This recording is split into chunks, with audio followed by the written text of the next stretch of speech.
Olá! Na quinta-feira, dia 20 de junho, aconteceu o 5º encontro do ciclo de conferências Biota FAPESP Educação. O tema foi a Caatinga.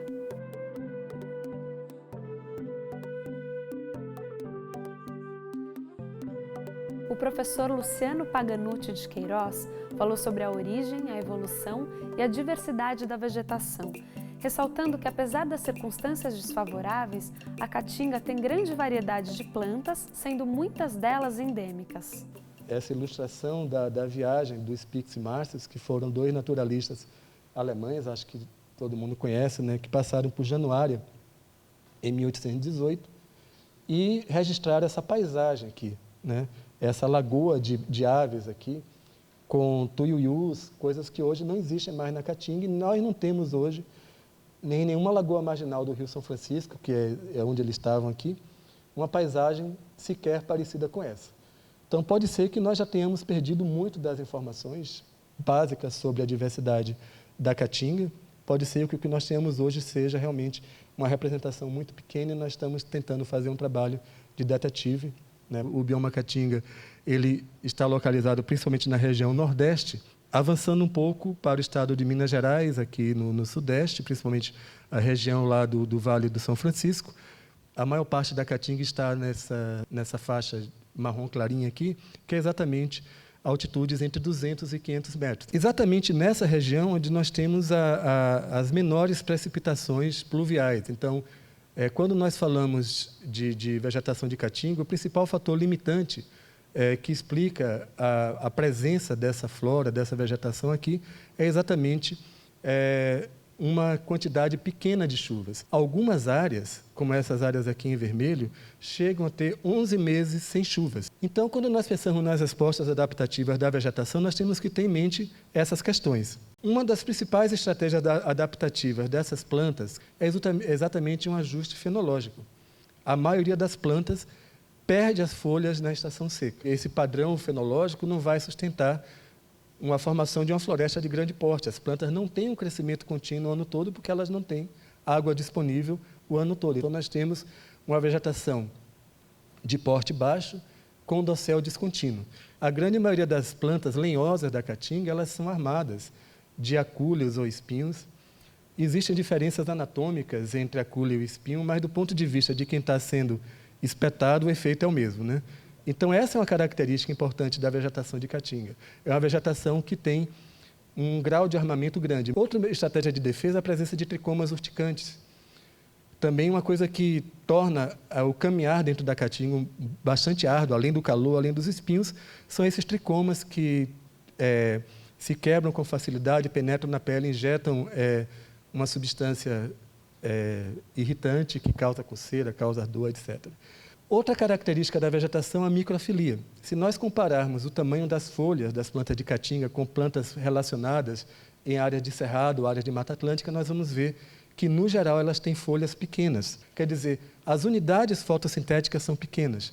Isso também ajuda a reduzir a transpiração da planta. E uma última característica da vegetação de Caatinga é a presença de plantas suculentas.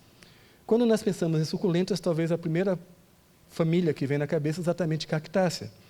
Mas nós vamos ver que na Caatinga existem muitas outras famílias que apresentam uma evolução convergente com os cactos, por exemplo, as euforbiáceas, né? Filantácea, essa espécie de filantos que também apresenta esse hábito cactiforme. Portulacácea, no caso aqui, as folhas são suculentas, né? Não exatamente o caule, um cladódio, como no caso dos cactos. Bromeliáceas, diferentemente da Mata Atlântica, a maior parte das bromeliáceas da Caatinga não é epífita, são terrestres, tá? E, em geral, elas não formam aquele copo que acumula água, como acontece nas bromélias epífitas. Nós temos uma quantidade muito grande de endemismo de plantas e animais. Quase 80%, pouco mais de 80% dos cactos da Caatinga ocorrem apenas no bioma, então tem uma diversidade grande de formas, cactos colunares, globosos, esses cactos em forma de garrafa. E talvez uma das grandes ameaças para a conservação de cactáceas seja essa, né? Eles são tirados do ambiente, as plantas adultas, então essas plantas não vão reproduzir mais, e vendidos como souvenir em restaurante de beira de estrada.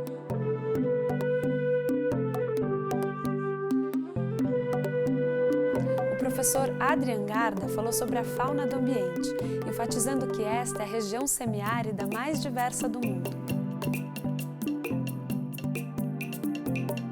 Se hoje pousasse um alien na Terra, eu acho que uma das primeiras perguntas que ele ia fazer para a gente é o que vive no seu planeta, né? E a gente, vergonhosamente, ia ter que admitir que a gente não entende muito disso ainda, né? E para algumas regiões a gente sabe menos ainda. A caatinga é uma delas. É muito mal mostrada para diversos grupos animais e durante muito tempo, de certa maneira, foi menosprezada frente a ambientes tropicais. O que vem à mente da gente quando a gente pensa na caatinga? O que surge no nosso imaginário sulista, né? A primeira coisa que surge geralmente é seca, né? Então, os dados que eu vou apresentar para a diversidade que a gente tem para a caatinga englobam a região como um todo, sem desperdiçar áreas de floresta, claramente com influência atlântica, como essa que você tem na Borborema, ali perto de João Pessoa.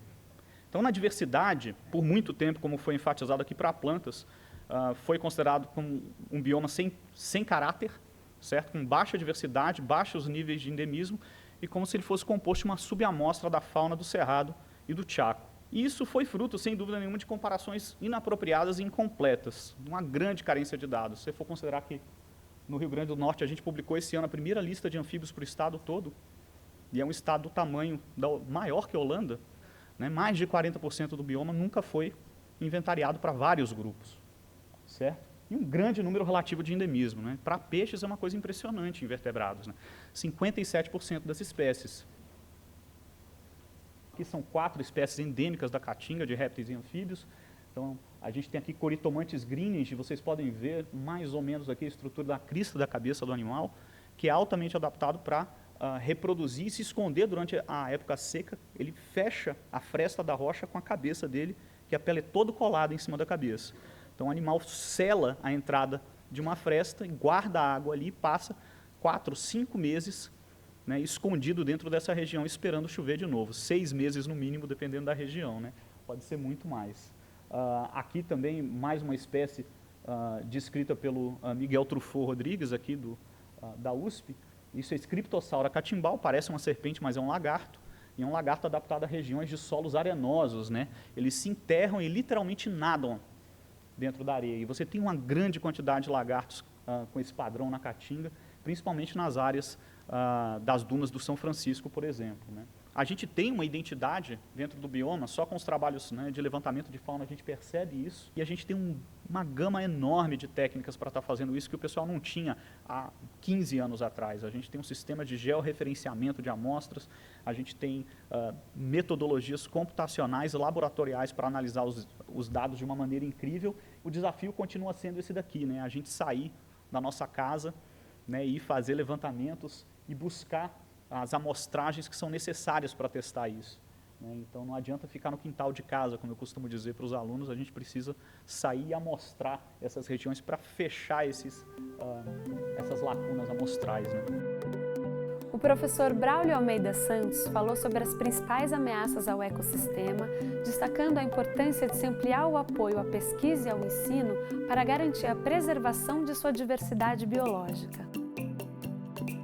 Eu optei por mostrar imagens da época chuvosa, porque da época seca todo mundo está acostumado a ver.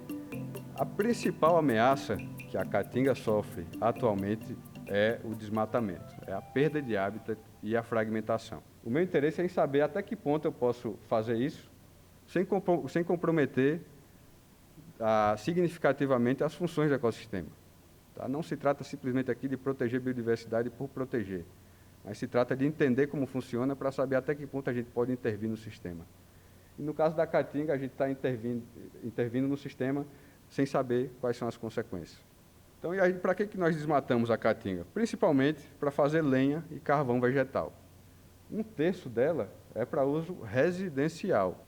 Outra parte substancial da lenha vira carvão vegetal, e esse carvão vai para onde? Vem para algumas siderúrgicas, aqui no Sudeste, e uma grande parte fica nos polos gesseiros e de cerâmica dentro da própria região. Há, atualmente, 17 milhões de caprinos e ovinos estão sendo criados extensivamente na caatinga. Outra ameaça é o uso do fogo. o uso do fogo indiscriminado. As queimadas degradam o solo e, obviamente, queimam a vegetação.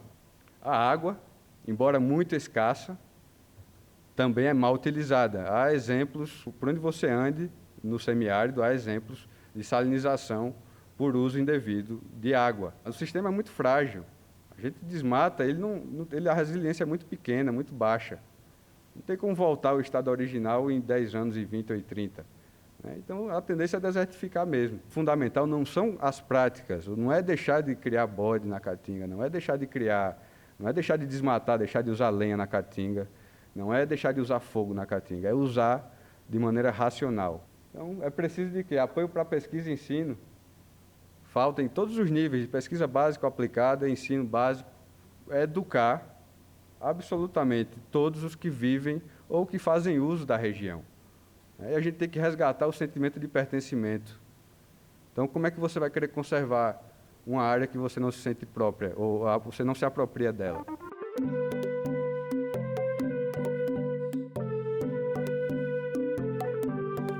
Em agosto, o tema será a Mata Atlântica. Até lá!